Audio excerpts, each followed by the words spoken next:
one, go. Hi, good morning and welcome. And for our audience, we're having a conversation here. And so first of all, I would like you to introduce yourself to us and tell us a little bit about yourself, what we would call a biography. Sure. Thank you ever so much, Jay, for giving me this opportunity to talk to you about my experiences and share some of my story with your audience. Basically, my name's Will Evans. I'm the founder of a business called Living with Asperger's. I'm also a director of Hidden Abilities, which we can talk more about. But basically, my story is at the age of 18, I was misdiagnosed with bipolar personality disorder, to later find out that not only was it a misdiagnosis, but actually I had Asperger's. And we can talk more about what the impact of the misdiagnosis was and how that has shown up in my life. And I'm really excited to be here and to share. That's wonderful. Thank you very much. Thank you very much for that. That's interesting that you say there has been a misdiagnosis. I've heard that elsewhere. A lot of people have been misdiagnosed with a lot of things. Yes. Do you feel comfortable in sharing with us? Of course. Yeah, no, please. Sorry, what was the question? The question is you did say that there was a misdiagnosis. Sure. Yeah. So something was diagnosed as something else. Yes. And that is because someone else has made the right diagnosis, or you thought to yourself, "Well, I don't recognize this as a." So basically, you're absolutely right, Jay. You know, it's very common for people to be misdiagnosed with bipolar personality disorder when actually it's an autistic spectrum. As a psychologist, you'll understand that the signs are so similar, and actually the only real difference is whether or not the difficulty was, at the beginning of life during the milestones. If those difficulties are present when the milestones are there, then it tends to be an autistic. So basically, if it's a lifelong condition, it's an autism or autistic spectrum. If it comes later on in life, then they tend to put it as a mental health condition.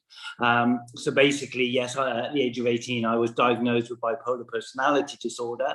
And then about 20 years later, a psychologist started saying to me that some of the difficulties that I was having weren't necessarily linked to what you would expect with bipolar personality disorder, and suggested that we had a look, or that it was possible that I was actually on the autistic spectrum. And then when we got myself tested, that very much came out. But you're absolutely right. I've heard it so many times that people have been misdiagnosed. And I personally, this is only my own belief, even though there are so many people out there with the symptoms of bipolar personality disorder, I think it's a label. I think it's people just being misdiagnosed. And I think it's just so often and easy for people that really don't understand just to be said that, you are bipolar. What that actually means, again, is quite unclear. Thank you for that one. As you were saying that's really interesting, because I've heard it elsewhere.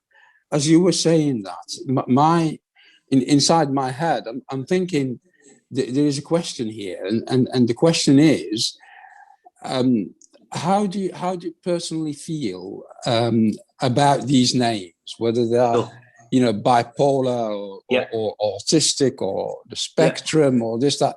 Do you feel that there's anything, or are you completely comfortable with all these names being mentioned, especially by others? Yeah, absolutely. So basically, when I got diagnosed with bipolar personality disorder, I was actually in prison. And I just remember turning around and asking, the doctor, or, the person who was giving me the diagnosis, who had only met me for 20 minutes, what that actually meant. And he turned around and told me, "What do you think personality disorder there's something wrong with your personality. So fundamentally, for a very, very long time, I felt that I was broken. I felt that there was something wrong with me. And that very much played out in my life. It meant that I wasn't able to engage with people. It means that I wasn't able to engage with society. And it definitely had, a huge negative effect on my confidence and how I viewed myself. However, again, with the diagnosis of autism, again, yes, it's a label, but it helped me understand why I have some of the gifts and why I have some of the benefits, but also have some of the challenges. And I think that for me, the day I got diagnosed with Asperger's was the happiest day of my life. It just suddenly meant I made sense, and I no longer had to be confined by that false diagnosis of bipolar personality disorder. And I just hope that, people will be able to see, the label of autism as a gift, because I believe that's exactly what it is. But I can actually understand, how it can have a limiting effect. I understand that it can have a limiting effect, in that, for a number of years, a lot of people have been either diagnosed or misdiagnosed, and it can go on for years because nothing happens in between.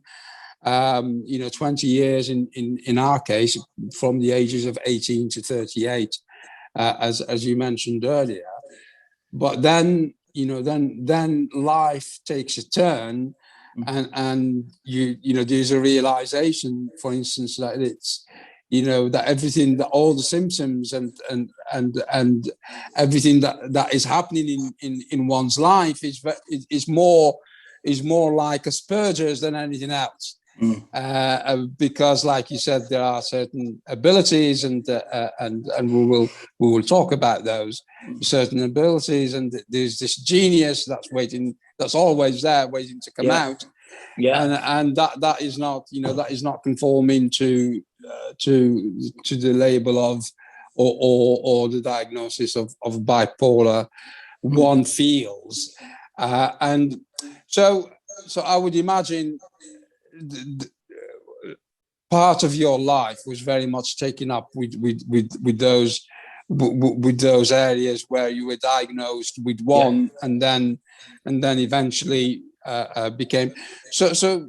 Did that make a material difference in terms of how you saw yourself as an adult? Yes, absolutely. I mean, when I was actually diagnosed, they actually turned around and said I'd never live a normal life. I would never engage with society in a positive way. I'd never hold down a job, and I would never, build, personal or meaningful relationships.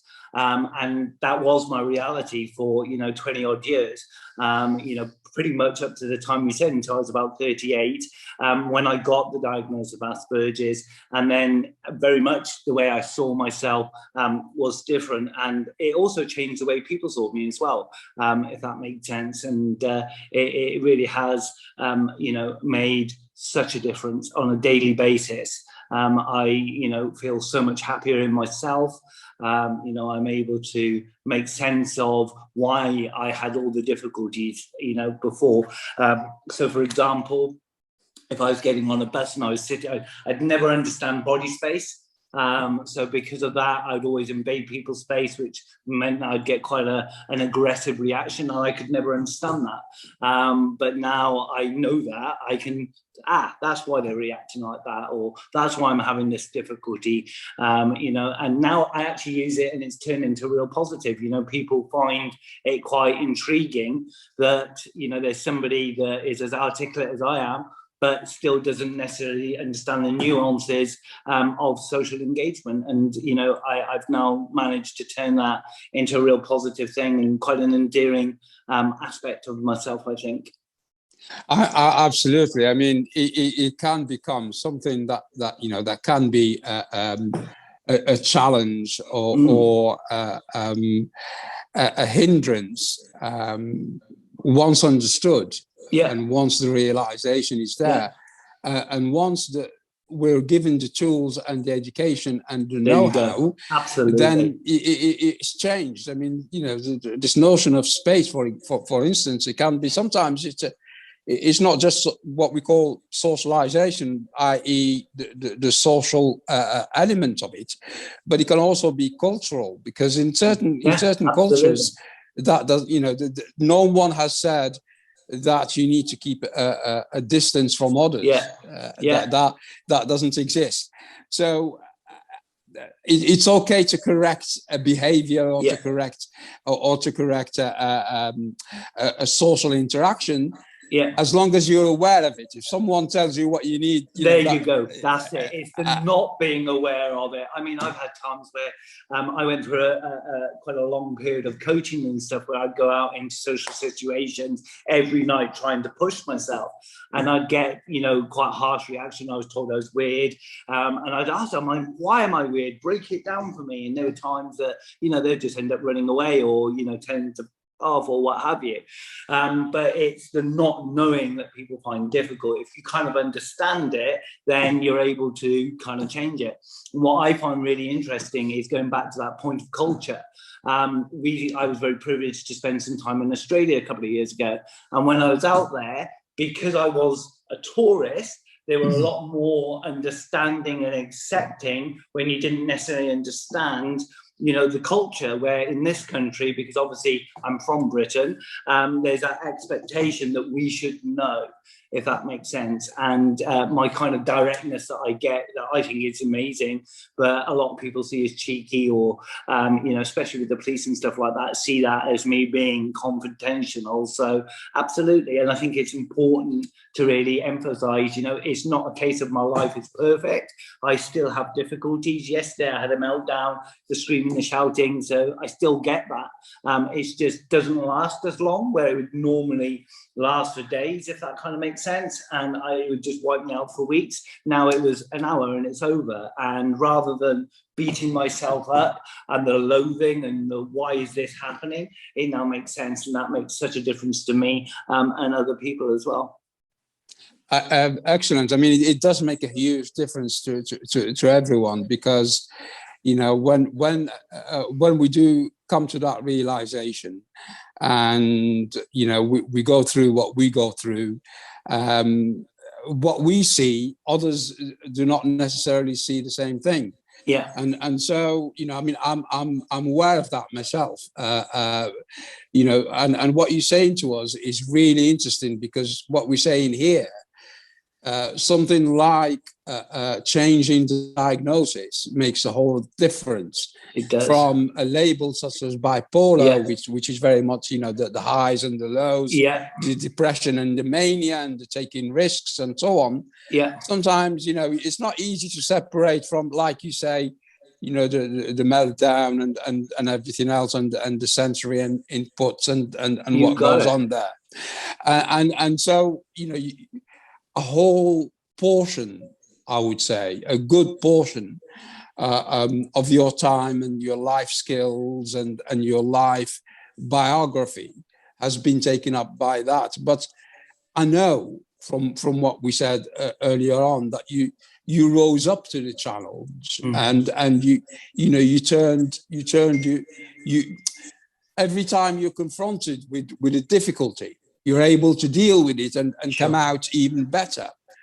And so now we're going to turn. So we kind of got a glimpse. We just got a flavor of, you know, of the biography side of things, and how really you've been defined by these two diagnoses, and the fact that you know, having been told finally that it's more akin to Asperger than anything else, then that made a huge difference.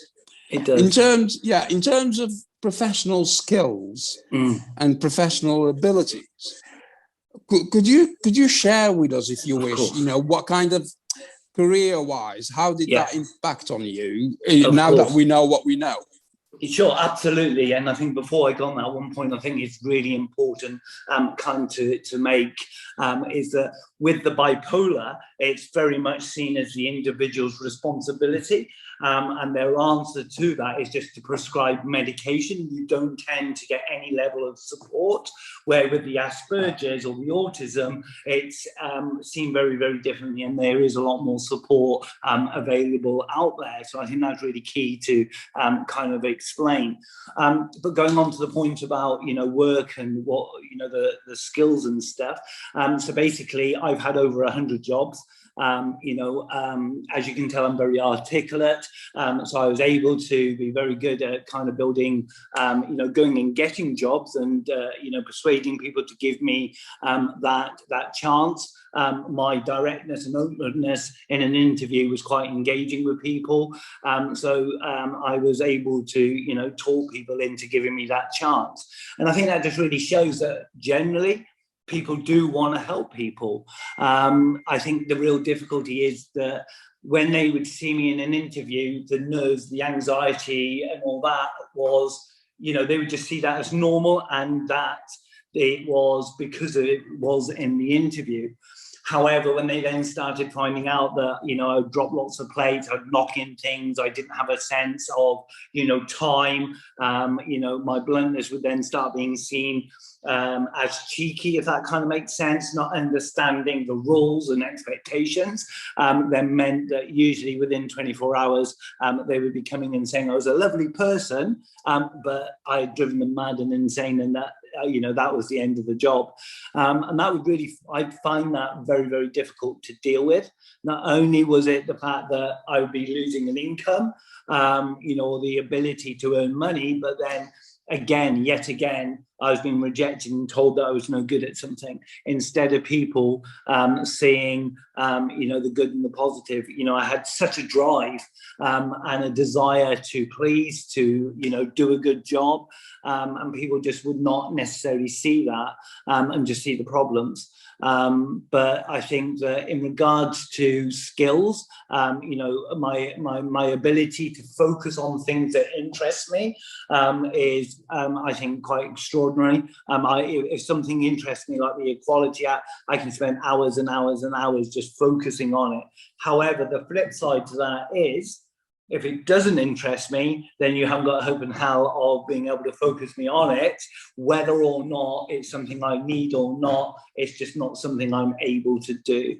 And that's kind of why, self-employment very much works for me, because I'm able to work in a way that suits me, to a routine that suits me, and to build a business around my passions. And that's why I think that as soon as I went over to self-employment and set up my own business, that it's really, done well, and especially with the support of access to work and other benefits. So. That's amazing. I mean, you hit it there on the head.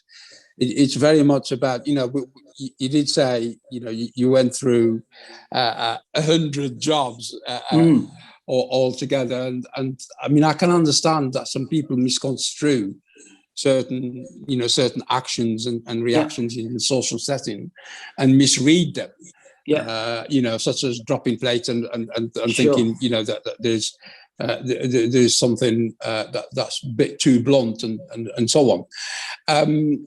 But as you were saying that, in my head there's this question, and I'm thinking, okay, so you've had a few, you were in a few jobs, and it's understandable before you settled in on something that feels comfortable for you, and that is self-employment. Yeah. And I'm thinking, the question in my head is how were you able to deal with, say, working as part of a team? And sure. The second part of the question is, how were you able to sort of deal with someone saying, a team leader saying you need to do this, or yourself saying, giving an instruction to someone else? Yeah. How did that work out in a formal setting? It really, really didn't. So basically, part of my employment was I worked for one of the top supermarkets as a customer service manager, which was just a posh title for a monkey or somebody that answered the phones. So there was 1,000 people in the centre, but within a couple of weeks, it became very clear that nobody wanted to speak to me, nobody would engage with me, nobody would speak to me, because they just saw me as somebody who was very difficult and somebody who had a chip on their shoulder. So that was really, really hard for me, if that makes sense. I know that whenever managers, usually, you know, especially the story of dropping the plates, one of the things that when a manager or somebody would turn around and say, you know, calm down or do this or can you do that, I'd be like, no problem, no problem. And that would be a real difficulty for them, because they would be like, it is a problem, it's the 10th time I've spoken to you about it, so it is a problem, please stop saying it's not a problem. So yeah, that's something I found really, really difficult. I'd often go home and, you know, cry myself to sleep, if I'm honest. There was a lot of, you know, desire to self-harm and all, etc., because I just did not know how to emotionally deal with that.